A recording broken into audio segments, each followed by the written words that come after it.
직장 내 괴롭힘, 이걸 막으려고 법은 점점 더 강해지고 있는데 이상하게 현장에서는 여전히 힘들다는 목소리가 끊이지 않아요. 왜 그럴까요? 이게 바로 오늘날 많은 기업들이 부딪히고 있는 아주 큰 딜레마, 바로 역설입니다. 오늘 이 복잡하게 얽힌 문제의 실타래를 한번 같이 풀어보겠습니다. 자, 이야기는 바로 여기서 시작됩니다. 현장의 목소리죠. 심지어 이 법을 만들고 또 운영하는 사람들, 그러니까 전문가들조차 이거 정말 어렵다고 하소연을 하거든요. 그러니까 이게 단순히 좋은 의도만 가지고는 해결될 문제가 아니라는 거죠. 뭔가 더 근본적인 게 있다는 뜻입니다. 첫 번째 파트에서는요, 바로 사업주들이 처한 상황을 좀 들여다볼게요. 이걸 아슬아슬한 줄타기라고 표현할 수 있겠는데요. 한쪽에는 법을 어기면 어떡하지? 하는 법적 책임이 있고, 다른 한쪽에는 우리 회사 분위기를 망치면 안 되는데 하는 조직 문화가 있는 거예요. 정말 위태로운 상황이죠. 아니, 근데 이 줄타기가 왜 이렇게까지 위험한 걸까요? 그 중심에는 바로 이 질문이 있습니다. 법은 분명히 예전보다 훨씬 강력해졌거든요? 그런데 왜 문제는 해결될 기미가 안 보이는 걸까요? 이 이상한 모순, 바로 여기에 진짜 답이 숨어 있을 겁니다. 자, 그럼 법에서 말하는 직장 내 괴롭힘이 도대체 뭔지 그 정의부터 딱 짚고 넘어가죠. 핵심적인 조건이 세 가지가 있어요. 첫째, 지위나 관계의 우위를 이용해야 하고요. 둘째, 업무의 적정 범위를 넘어서는 행위여야 합니다. 그리고 마지막으로 그 행위가 신체적 또는 정신적 고통을 주어야 해요. 이 세 가지가 모두 빠짐없이 충족되어야만 법적으로 괴롭힘이 성립되는 겁니다. 법이 얼마나 센지 한번 보세요. 진짜 강력합니다. 만약에 피해자가 신고를 했다는 이유로 불이익을 주잖아요.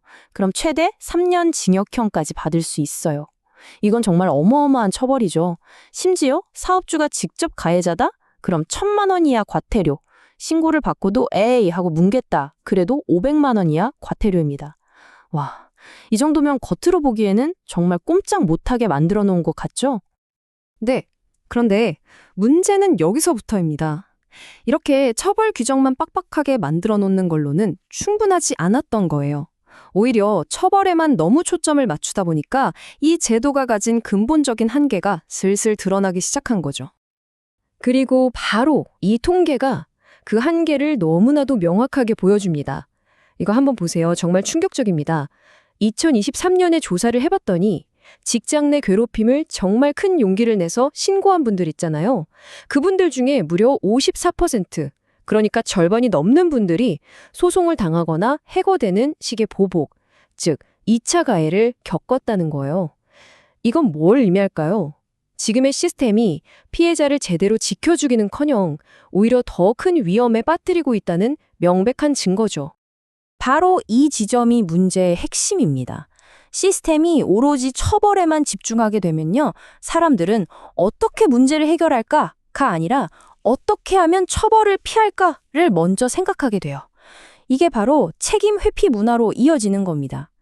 그러니까 사업주 입장에서는 괜히 문제를 파헤쳤다가 법적 책임을 지느니 차라리 조용히 덮고 넘어가는 게 더 안전한 선택처럼 느껴지게 되는 그런 역설적인 상황이 벌어지는 거죠. 결국 모든 건 이 두 가지 마인드의 차이에서 갈리는 것 같아요. 한쪽은 책임을 회피하는 마인드, 저건 그냥 둘이 싸운 거잖아. 이렇게 개인적인 문제로 치부해버리고 어떻게든 법적인 책임만 면하려고 하는 거죠. 반면에 다른 쪽은 문제를 해결하려는 마인드, 이건 우리 회사 전체에 울리는 위험 신호다 라고 인식하고 근본적인 원인을 찾아서 건강한 조직으로 되돌리려고 노력하는 겁니다. 이 갈림길에서 어떤 길을 선택하느냐에 따라 결과는 완전히 달라질 수밖에 없겠죠. 자, 그럼 어떻게 해야 할까요? 해법은 생각보다 명확합니다. 바로 관점의 대전환이에요. 문제가 터진 다음에 허둥지둥 수습하는 게 아니라 아예 처음부터 예방에 집중하는 거죠. 괴롭힘이라는 문제가 애초에 싹을 틔울 수조차 없는 그런 환경을 만드는 것. 그게 바로 핵심입니다. 그래서 전문가들이 제시하는 아주 구체적인 실행 계획, 일종의 플레이북이 있습니다. 딱 3단계로 나뉘는데요.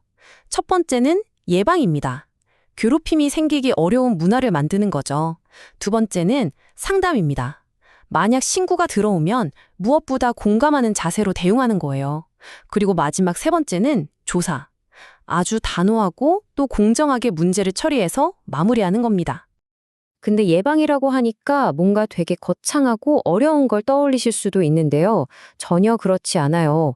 전문가들이 뭐라고 하냐면 가장 중요하고 가장 쉬운 시작점이 바로 말투래요. 서로에게 건네는 친절한 말투, 존중하는 작은 행동 하나하나. 이런 사소한 것들이 차곡차곡 쌓여서 결국에는 그 어떤 괴롭힘도 발붙일 수 없는 단단한 문화를 만들어내는 겁니다. 하지만 우리가 아무리 예방을 위해 최선을 다한다고 해도 안타깝게도 신고가 접수되는 상황이 생길 수는 있습니다.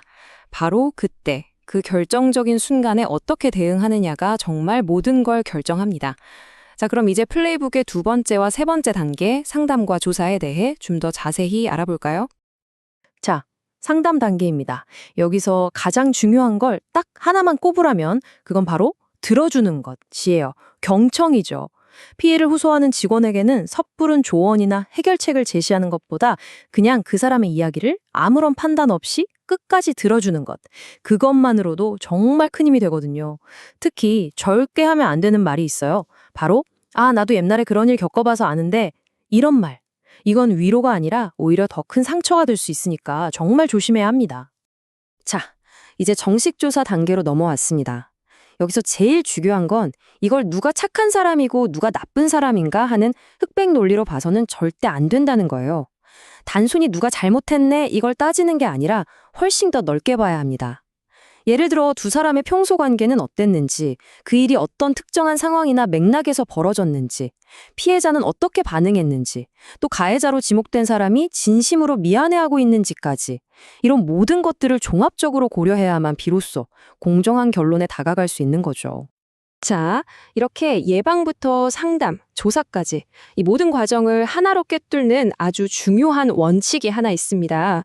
그리고 이건요, 하면 좋은 것이 아니라 반드시 해야만 하는 것, 즉 피할 수 없는 의무에 대한 이야기입니다.